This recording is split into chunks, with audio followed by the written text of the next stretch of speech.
Friends, कैसे हैं आप लोग जरूर भले चंगे होंगे।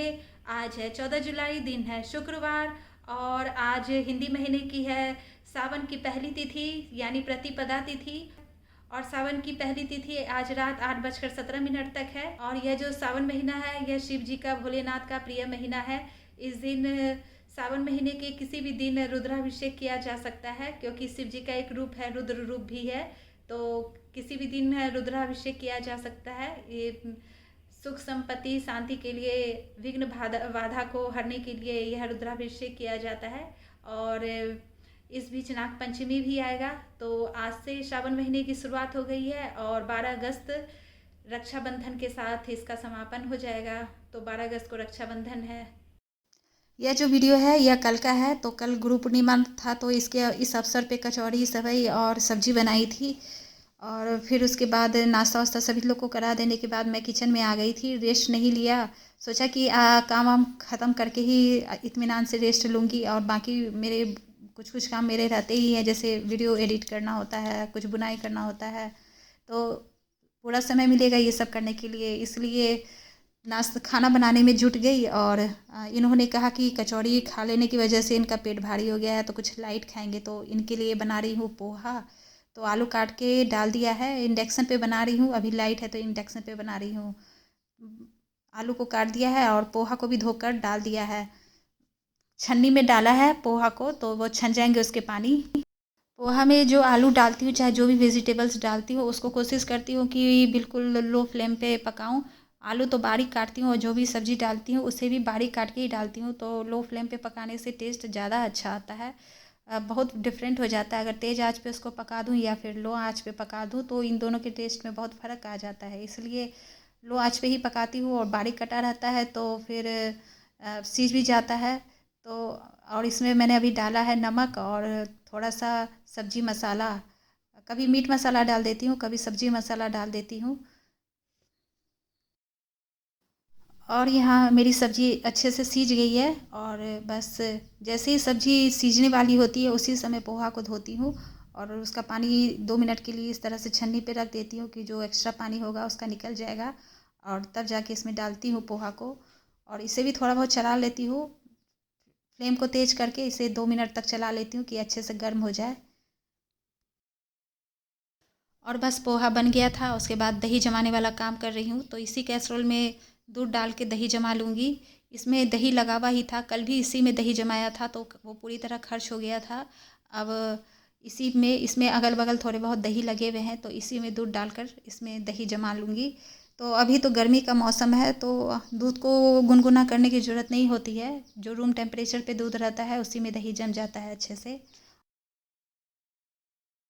दोपहर के 3 बज रहे हैं, ये आए हैं, इन्हीं के लिए निकाल रही हूँ। तो पोहा निकाला है और उस पर से थोड़ा सा मूंगफली और थोड़ा सा बीका जी का भुजिया डाल देती हूँ। तो और हरी मिर्च तो इनको बहुत पसंद है, तो हरी मिर्च भी डाल देती हूँ।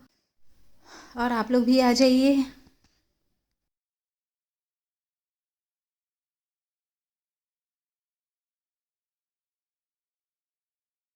और बस मैं किचन में आ गई हूँ। किचन में आने पर मुझे किचन साफ़ सुथरा मिला, क्योंकि नहाने से पहले ही किचन चूल्हे को पोंछ कर तब जाके नहाने गई थी। तो साफ़ सुथरा किचन मिलता है तो काम करना आसान लगता है। और बस हाथ में पहले ग्लव्स डाल रही हूँ। ये जो ग्लव्स मेरा नया था तो बहुत अच्छे से हाथ अंदर चला जाता था इजीली। अब यूज़ करते करते इसके अंदर का चिकनापन ख़त्म हो गया है, तो बिल्कुल चिपक गए हैं अंदर। खोलने पर ये खुल भी नहीं रहे थे, तो धीरे धीरे इसके अंदर हाथ डालना पड़ रहा है।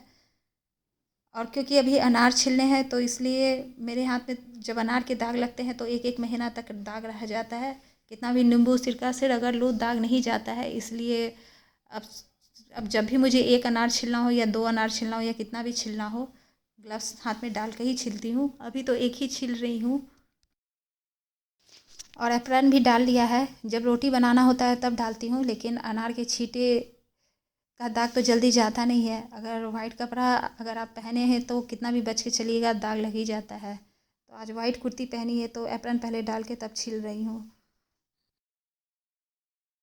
और यहाँ बन रहा है मैंगो शेक जित्ते के लिए। तो उसका जब जिम का वर्कआउट ख़त्म हो जाता है तो उसको तुरंत चाहिए होता है मैंगो शेक। इसमें प्रोटीन पाउडर 1 चम्मच डाल के मिला के तो वो इस शेक को पीता है। तो इसमें मुझे कहता है कि इसमें डाला करो 150 ग्राम दूध, 50 ग्राम आम और गिन के ड्राई फ्रूट्स जो भी वो बता चुका है कि कितना ड्राई फ्रूट्स डालना है। अभी तो उसका डाइट कम हो गया है क्योंकि अभी वो कटिंग पे आ गया है और इसके पहले वो बल्किंग पे था। 1 महीने से कटिंग पर है, मतलब कि अब वो अपना वज़न कम कर रहा है और उसके बाद जो उसका मसल्स का शेप है एक एक कट उसका नज़र आएगा साफ साफ। और इसके पहले जो बल्किंग पे था तो वो अपने शरीर के मसल्स को बढ़ा रहा था तो मोटा भी हो गया था।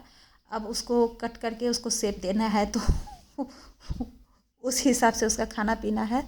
तो बस उसका ग्राम किलोग्राम के हिसाब से खाना पीना चलता है। अब सब्जी काट रही हूँ। आज नाश्ता में बन रहा है बैगन की सब्जी और रोटी।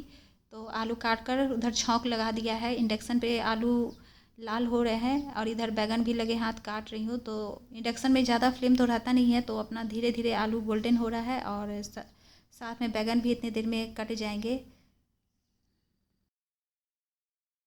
जब आलू गोल्डन हो गए थे तो पूरे बैगन को कट करके उसमें डाल दिया था और उस इंडक्शन पे ही सब्ज़ी बन गई थी पूरी। तो अभी पूरी सब्ज़ी बनी भी नहीं थी कि इधर रोटी बनाने में हाथ लगा दिया था, क्योंकि साथ साथ दोनों काम हो जाते, क्योंकि बाकी काम तो हो ही गए थे तो मैं रुक के क्या करती। और टाइम भी तो हो रहा था, 9 से ऊपर हो चुके थे।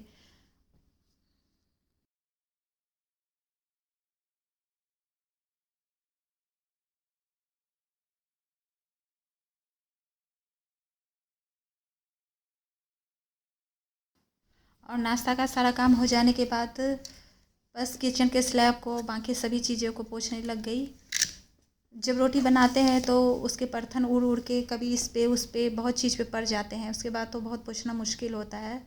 थोड़ी मेहनत तो लगती ही है, क्योंकि कितना भी आप अच्छा से पोंछते हैं तो फिर इधर उधर कुछ ना कुछ उसके कण नज़र आते ही हैं। तो अच्छे से पोंछना पड़ता है, बार बार कपड़े को धो धो के पोंछना पड़ता है। और यहाँ प्लेट में किचन वेस्ट है, मतलब कि जो सब्ज़ी अभी मैंने काटी थी, बैगन जो काटा था उसके डंठल हैं और फिर जो अनार के छिलके थे वो हैं, लहसुन के छिलके हैं, ये सब एक प्लेट में कलेक्ट करके रखा है। इसे ही डस्टबिन में डालने जा रही हूँ। पीछे डस्टबिन में सब कलेक्ट करके मैं रखते जाती हूँ और इसका फ़ायदा इंस्टेंट लेती हूँ, मतलब अभी मैंने डाला है और अभी इसका फ़ायदा ले लेती हूँ। और किचन साफ़ सुथरा कर लेने के बाद अब दोपहर के खाने की तैयारी। तो आज सोचा है कि चना दाल की कचरी की सब्ज़ी बना लूँ, क्योंकि इस मौसम में कचरी की सब्ज़ी अच्छी लगती है और मेरे घर में सबको बहुत पसंद आती है। बच्चे भी, यहाँ तक कि बच्चे भी मन से ही खुशी खुशी खाते हैं, मन से खाते हैं। तो मुझे अच्छा भी लगता है इस सब्ज़ी को बनाना। और अभी चना दाल है भी अच्छा क्वांटिटी में है और इस मौसम में अगर चना दाल ज़्यादा दिन रह जाएंगे तो उसमें कीड़े भी लग जाते हैं, क्योंकि चना दाल मीठा होता है तो खर्च भी करना है। तो बस बना रही हूँ कचरी की सब्ज़ी। मौसम तो लग रहा है कि बारिश वाला है, बादल तो काले काले हैं, लेकिन बादल धोखेबाज हो गए हैं। कई दिन से बादल दिखते हैं पर बारिश नहीं होती है और इस मौसम में अच्छी बारिश होनी चाहिए।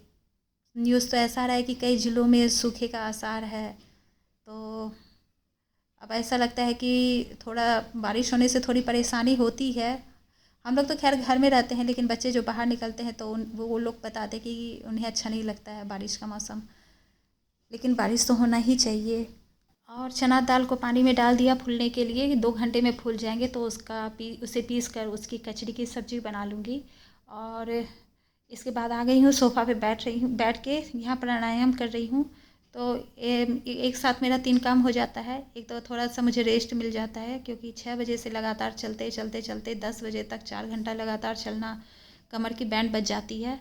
और उसके बाद प्राणायाम भी कर लेती हूँ। साथ में इंडिया टीवी पे जो बाबा रामदेव जी का प्रोग्राम आता है उसको वही चला के दोनों देखती भी जाती हूँ और प्राणायाम भी करते जाती हूँ।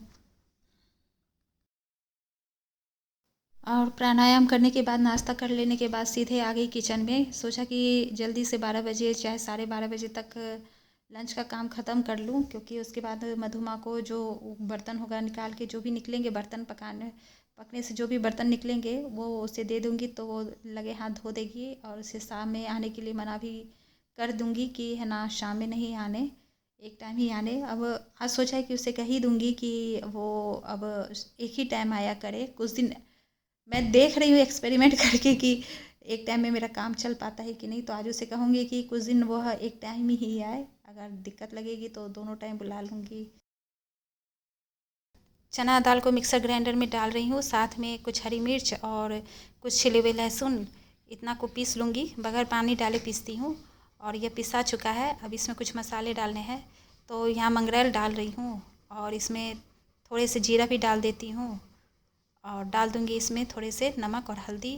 तो बस यह मिक्सचर तैयार हो गया है। इसे थोड़ा सा हाथ से भी फेंट लेती हूँ, क्योंकि ऐसे तो मिक्सी में पीसने से यह फेंटा चुका होता है, लेकिन हाथ से पीस देने से और भी अच्छा फेंटा जाता है। पूरी तरह फेंटना ज़रूरी भी होता है हाथ से। अगर मैंने देखा है, अगर हाथ से नहीं फेंटती हूँ तो वो सॉफ्टनेस नहीं आता है, स्पंजी नहीं होता है। इसके अंदर जब इसे ग्रेवी में डालती हूँ तो अच्छे से इसके अंदर रस एब्जॉर्ब नहीं होता है, तो इसलिए इसे डाल कर सब कुछ मिला के एक बार हाथ से फेंट लूँगी। और बेसन की तरह इसे ज़्यादा देर नहीं फेंटने की ज़रूरत होती है, 1 मिनट तक हाथ चला लूँगी इसमें तो हो जाएगा, अच्छा से फिटा जाएगा।